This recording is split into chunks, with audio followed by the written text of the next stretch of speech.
Всім привіт! У нас робота кипить, вчора трошки посіяли, сьогодні дощик, полото пройшло. Талька оприскуватель раму варить, повирізав все на світі. А ми з Вовкою поки поля сьогодні не виїжджаємо. Рішили поміняти на тукові, поставити пружини, такі хлопці з ремцінти завеслили. Вместо тих пластмасових, бо вони у нас пластмасові ці повитиралися. І хватає тих пластмасок буквально ненадовго. Ладно, блін, рибак. А, кстати, відео виложу, блін, там вони скільки риби наловили. Я в шльопках в річку прийду. Чого? Вовка в шльопках в річку прийняв. І що, Володь? А потім пішов відром цей. Запагав воду набрати. Запах засосало воно і почало через вагіти. То ти цей, піймав щось? Я чув цей раз, що у Тьома тільки цей наловив щось. Звісно, я отсипався після роботи. А, цепався після роботи? Да. Я понял. Так, ладно, йду я банку розбирати, Вовка хай тут грається. Так, дві банки зняли, одну вже розібрав, вже почти вал готовий. Що, шестигранник обточив.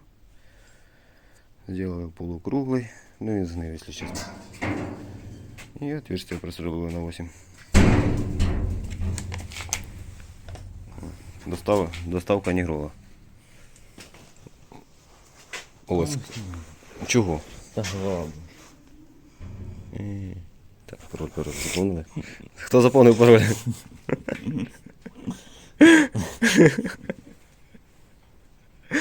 Так, ладно, собираем банку, да и ставим на место.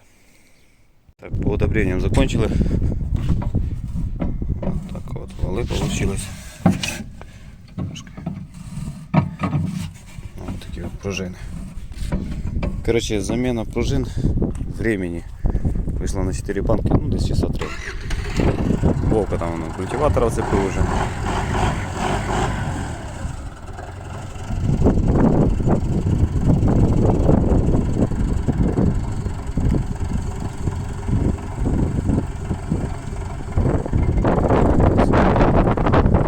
Молодець.